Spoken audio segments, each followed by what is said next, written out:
आज हम 10th class science का प्री बोर्ड एग्जाम को सोल्व करेंगे। सबसे पहला क्वेश्चन है, अवतल दर्पण के सामने वक्रता केंद्र पर रखी गई वस्तु के प्रतिबिंब का आकार होगा। अगर वक्रता केंद्र सी पे हमने कोई वस्तु रख दी तो उसके वस्तु के समान ही बनेगा, क्योंकि सबसे पहले हमारे पास होता है अगर हम अनंत पर रखेंगे तो इसके हमारे पास जो प्रतिबिंब बनेगा फोकस पे बनेगा।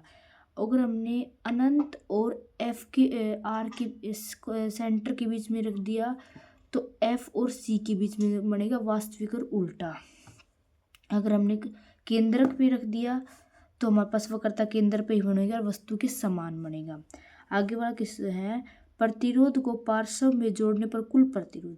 अगर पार्श्व में जोड़ेंगे तो 1/r_p किसके इक्वल है, 1/r1 plus 1/r2 plus 1/r3 H D. जितने प्रतिरोध उनको जोड़ते जाएंगे तो 1 में जैसे करेंगे तो पार्श्व प्रतिरोध में जो कुल प्रतिरोध है वो घटेगा। प्रकाश के किस रंग का विचलन सबसे कम होता है? प्रकाश में सबसे कम विचलन तो लाल रंग का होगा और सबसे अधिक होगा बैंगनी रंग का। आगे हमारे पास है 4th क्वेश्चन, विभवांतर का मात्रक क्या है? विभवांतर का मात्रक वो होता है वोल्ट। अब आगे वाला क्वेश्चन, निम्नलिखित प्रश्न में दो कथन अभिकथन ए और कारण आर प्रश्न के नीचे दिए गए उपयुक्त विकल्प का चयन करते हुए उत्तर दीजिए। सबसे पहले अभिकथन हमारे पास है तारे टिमटिमाते हैं जबकि ग्रह नहीं टिमटिमाते। तो ये बात तो सत्य है कि तारे टिमटिमाते हैं जबकि ग्रह नहीं टिमटिमाते। दूसरा कारण क्या करिए, तारों का अपना प्रकाश नहीं होता जबकि ग्रहों का होता है। तो ये बात गलत है, क्योंकि तारे टिमटिमाते हैं क्योंकि उनका खुद का प्रकाश होता है, और ग्रह क्यों नहीं टिमटिमाते, क्योंकि उनका खुद का प्रकाश नहीं होता। तो कथन ए सत्य है और आर असत्य है। हमारे पास 6 हमारे पास टिंडल प्रभाव क्या है, उदाहरण सहित समझाइए। तो हमारे पास क्या है, टिंडल प्रभाव वह परिघटना है जिसमें कोलाइड विलयन के कणों द्वारा प्रकाश का प्रकीर्णन होता है। कोई भी कोलाइड विलयन है उसमें प्रकाश के कणों का पास प्रकीर्णन होगा जिससे प्रकाश का पथ दिखाई देगा। जैसे उदाहरण के रूप में एक अंधेरे कमरे में, अगर एक अंधेरा कमरा है उसमें कोई छिद्र है, एक छोटे छिद्र से आने वाली सूर्य की रोशनी में, अगर एक छोटे से छिद्र में सूर्य की रोशनी जैसी आएगी तो रोशनी में जो धूल के कणों का पथ दिखाई देना वो टिंडल प्रभाव के कारण उदाहरण है। एक टॉर्च की रोशनी दूध के गिलास से होकर गुजरती है तो प्रकाश का मार्ग के पास से दिखाई देता है।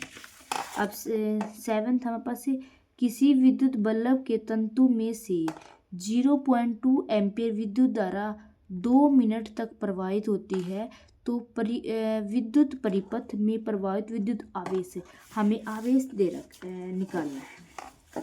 सबसे पहले विद्युत धारा हमारे पास 0.2 एम्पियर, समय कितना दे दिया 2 मिनट, तो 1 मिनट में 60 सेकंड 120 सेकंड। तो I इक्वल में Q/T, I हमारे पास विद्युत धारा है, Q आवेश और T समय है। तो अगर Q निकालना है तो इन दोनों के आर पर मल्टीप्लाई हो जाएगी, I × T।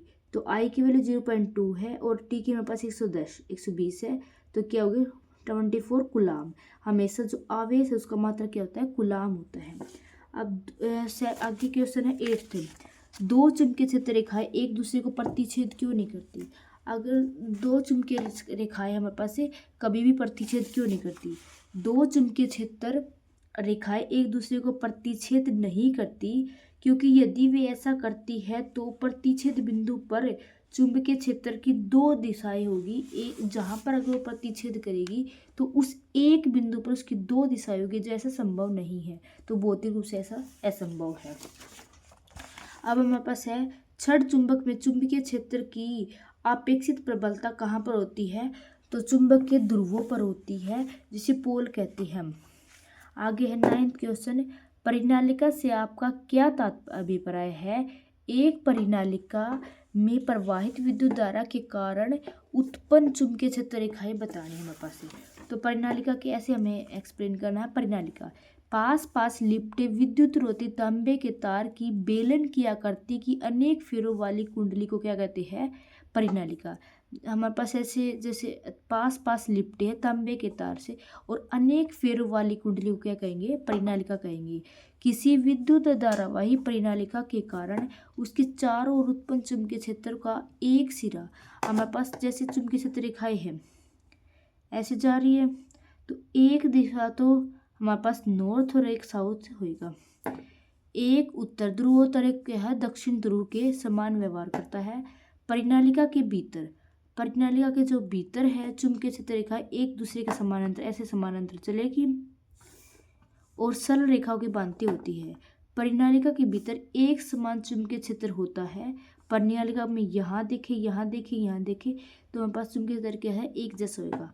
परिनालिका के बाहर चुंबकीय क्षेत्र रेखाएं एक छड़ चुंबक के समान होती है जो उत्तरी ध्रुव से निकलती है, नॉर्थ से निकलेगी, जैसे साउथ में से जाएगी ऐसे, इसके अंदर ऐसे जाएगी और दक्षिण ध्रुव में प्रवेश करती है। अब हमारे पास क्या है?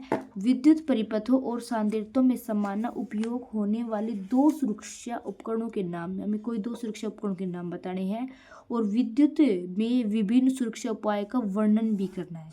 तो सबसे पहले हमारे पास क्या विद्युत सुरक्षा उपकरण है? विद्युत फ्यूज है और सर्किट ब्रेकर है। हमारे पास क्या है?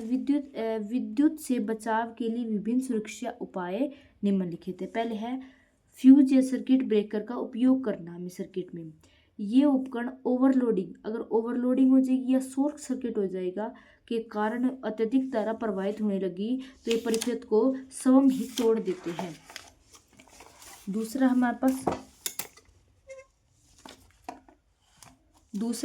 पास क्षतिग्रस्त तारों से बचे। अगर कोई क्षतिग्रस्त तार है तो उसे हमें नहीं लगाना चाहिए। गीले हाथों से उपकरण को नहीं छूना चाहिए। उचित अर्थिंग या भूसंपर्क या उचित अर्थिंग अच्छे प्रकार से करनी चाहिए कि हमारे पास करंट ना लगे। सही रेटिंग वाले उपकरण जैसे वोल्ट मीटर है, एमीटर है, वो हमारे पास उपकरण बहुत अच्छे तरीके के होने चाहिए। अब आगे क्या है? 10th का उत्तल दर्पण और अवतल दर्पण में अंतर स्पष्ट करें। हमें अंतर निकालना उत्तल दर्पण और अवतल दर्पण में। सबसे पहले क्या? उत्तल दर्पण या कन्वेक्स मिरर और अवतल दर्पण होता है कनकेव मिरर। ये बाहर की ओर मुड़े होते हैं और कटोरे के समान होते हैं। बाहरी भाग जहाँ कटोरा का बाहरी जैसे चम्मच इसका बाहरी हिस्सा हो, ये अंदर की ओर मुड़े होते हैं और कटोरे का भीतरी हिस्सा जैसे ये वाला है कटोरे का अंदर वाला हिस्सा प्रकाश किरणों को फैलाते हैं, मतलब क्या है? अपसारित करते हैं, अपसारित करते हैं। और ये मतलब अवतल दर्पण है, ये प्रकाश किरणों को एक बिंदु पर इकट्ठा करते,